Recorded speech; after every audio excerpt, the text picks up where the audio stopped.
Magandang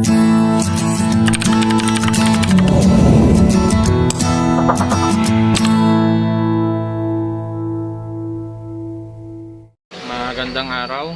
May gagawin tayo itong Samsung 42. Ang problema nito ay walang power. So dito dapat dito may power yan. Pag sinaksak natin iilaw to. So wala siyang ilaw, wala siyang standby red, pero nakasaksak naman siya.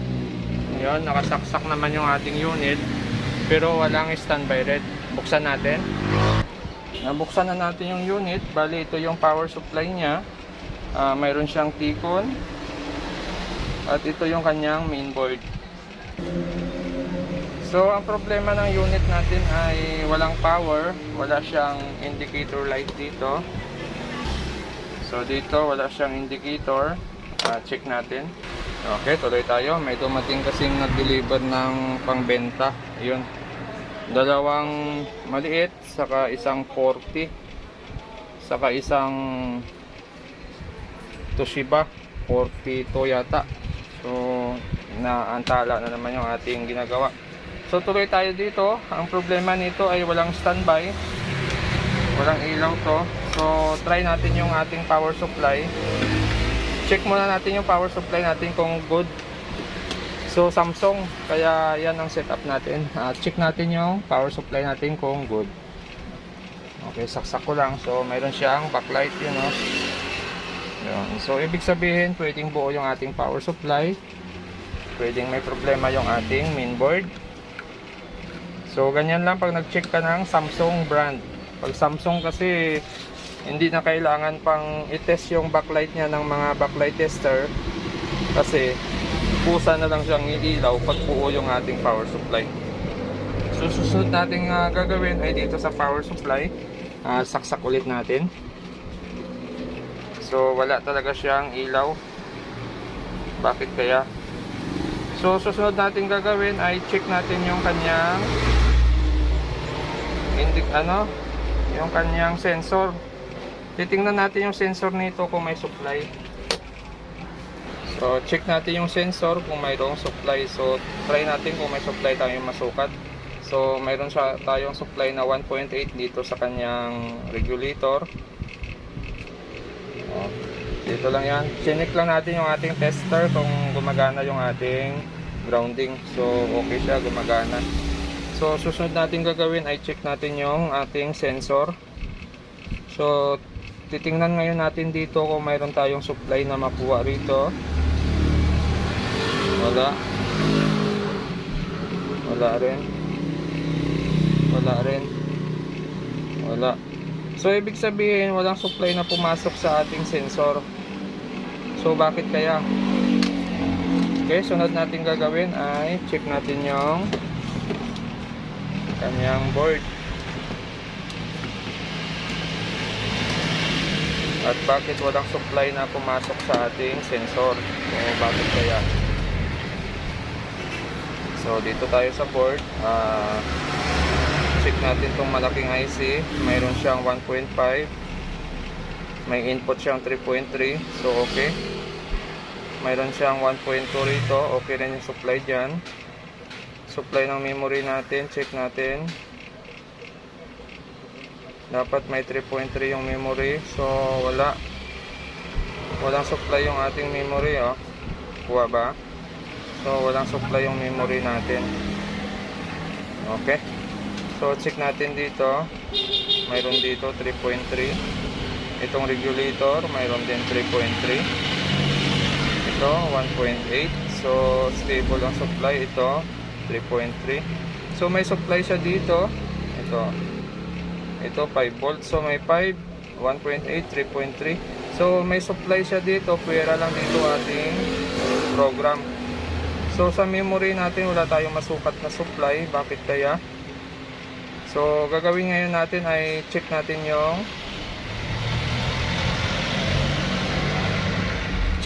circuit natin. Bakit wala tayong masukat na supply sa program? So magano tayo? Binunot ko na siya. wala na siyang kuryente. Okay, lipat tayo sa short. Try natin maghanap ng short. Yun. So pag naghanap tayo ng short, yung positive natin yung naka-ground. Yun, no? So positive yung ground, try natin magtusok sa memory natin. So positive yung memory natin ay nagbabuzzer. Yun, no? So nagbabuzzer siya.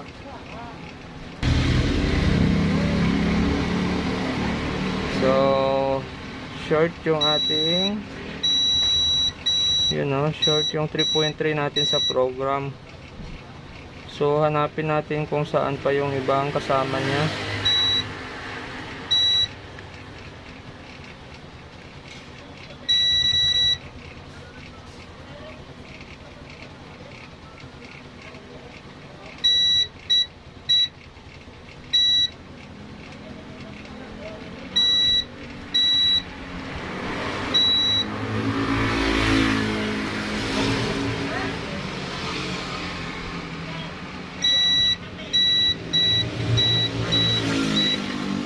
So mayroon isa dito. Yun. So try natin magtusok dito ng ating short killer. Tingnan natin kung saan yung uusok dyan. So magsa-short killer tayo. Dahil ang short natin sa program ay 3.3, kahit 1.8 lang ang supply natin or 2 lang yung ating supply sa short killer ay pwede na siya. Ayan, 1.9. So try natin kung makuha natin yung short dito. So short na naman yung ating hinahanap ngayon.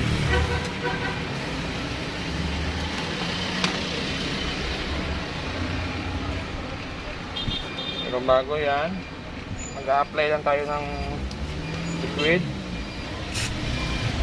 Tingnan natin kung saan yung parts na sira. Okay, so tuloy natin. Magsushort lang tayo sa ating short circuit. Okay, kailangan ko ng mata kasi maliit ito. So tingnan natin kung saan yung uusok. So wala.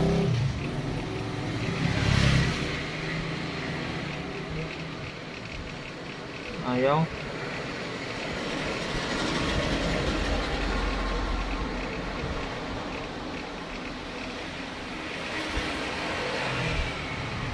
So try natin taasan natin yung 3.2. Tingnan natin kung may makuha tayong uusok dito.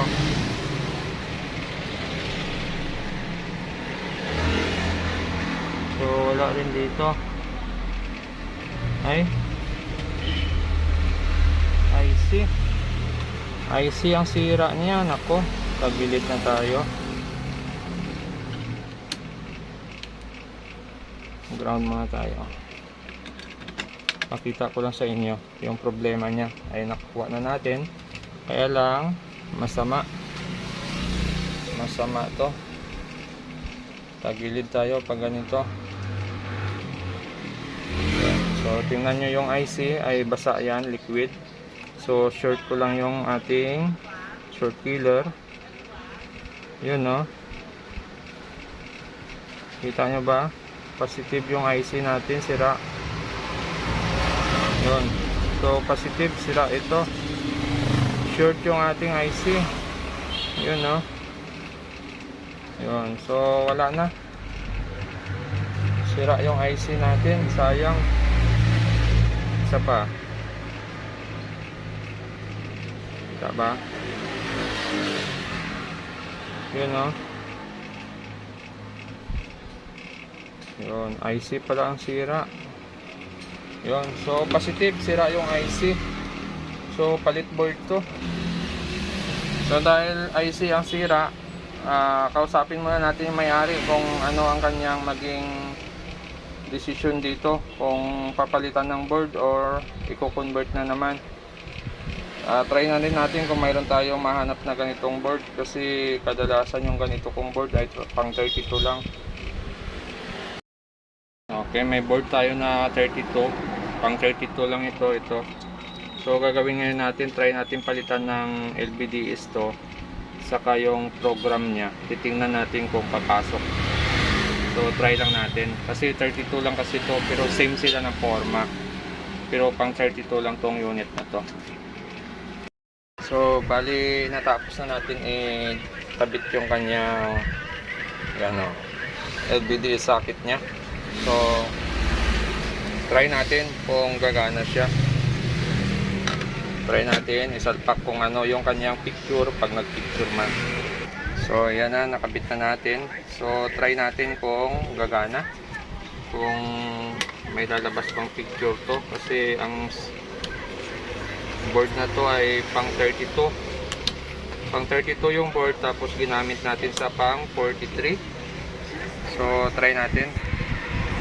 So ito na, na-try na natin yung board natin na pinalitan natin ng LVDS socket. So yan, no, lagpas, malaki yung screen ng 32 nya, yun, no.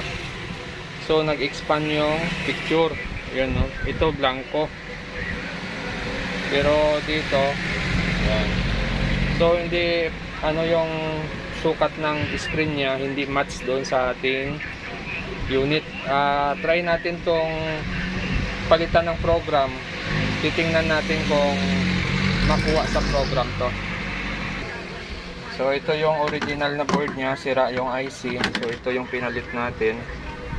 Try ngayon natin kunin yung program nun, lilipat natin dito. So tingnan natin kung nasa program yung kanyang setup. Sana gumana. So yan na, napalit na natin yung program nya. So kinuha natin yon, nilipat natin dito. Try natin kung nasa program yung kanyang setup ng screen nya. Okay, try natin kung papasok yung kanyang program. Yun. So tumunog din siya, tingnan natin. So ganun pa rin, no. So hindi pa rin nag-expand yung or lumiit yung screen nya, ganun pa rin. Kahit nailipat na natin yung program nya, ganun pa rin yung display nya. So hindi pa rin siya nag-fit sa ating screen. Okay. Sunod natin gagawin ay try natin ilipat ito. Yan, pagpalitin din natin yon. So kung hindi nakuha sa program, try natin dito. Pag hindi pa rin nagawa, so ibig sabihin yan, pwedeng dito nakasave yung program nun or dito sa isang chips nito. So medyo tagilid tayo pag dito yung program nya. So try lang natin ito, baka dito nakasave at magawa pa natin. So ito na, bali nalipat na natin yung nanggaling doon, nilipat natin dito. So memory, saka ito pinalitan natin. So try natin ngayon kung gagana nga pa siya or hindi. So try na lang natin, kasi kung nakasave ang program nito dito sa IC or dito sa isa, so malabo natin magawa to. So ito na, bali testing na ulit natin yung pinagpalit natin yung mga parts na yon. Try natin kung titino ba siya. Yun, nadali siya, oh. So fit na siya. Ibig sabihin yung program ng screen nya nakasave doon sa malaking IC na yon. Yun, pasok na yung HDMI natin. Yun. So yan, may picture na siya, nalagyan na natin ng video. So pasok pa rin yung ating ginawa. Yun, so nakita niyo na kung ano ang epekto ng ating mga ginagawa. So yung board nito nanggagaling sa 32, tapos pinalit natin yung program, hindi gumana. So yung isang IC ang pinalit natin, yung IC na ito. So ito program, yan, so hindi gumana. Pero nung ito yung pinalit natin, doon lang siya gumana. Ibig sabihin yung sukat ng yung resolution ng ating unit nakasave dito sa IC na ito. Yun. Okay, mamaya papaliwanag ulit natin. At least nakuha na natin yung yun, no? Okay na siya. So sasarado lang natin to, tapos testing ulit natin. So okay na. Yung board na to ay nanggagaling sa 32 inches. Tapos ang dati niyang LVDS connector dito ay dito pang 32. So nilagyan natin ng pang 40, 43 yung ganitong connector para sa LVDS. So nagpalit tayo nito. Nilipat natin dito sa dulo. Tapos ginawa natin, nilipat yung program saka ito. So dito nakasave yung resolution natin. Yun, sa IC na to, dito nakasave yung resolution ng screen kung gaano kalaki ito. So sa program, wala naman nagbago. Pero ito pa rin yung original niya. So yung ganitong board, pwede siya gamitin sa 32 saka sa 43 or 40 kung pasok siya. So yun lang, basta wag lang siya smart. Kasi pag smart kasi mahirap ilipat yung program. So sa ganitong setup, gumana pa siya. So yun lang yung binago natin. Tapos yung pang 32 ginawa natin pang 43, 42. So nakita nyo naman yung problema ng board na to ay short yung kanyang CPU. So okay na, sasarado lang natin tapos testing ulit natin.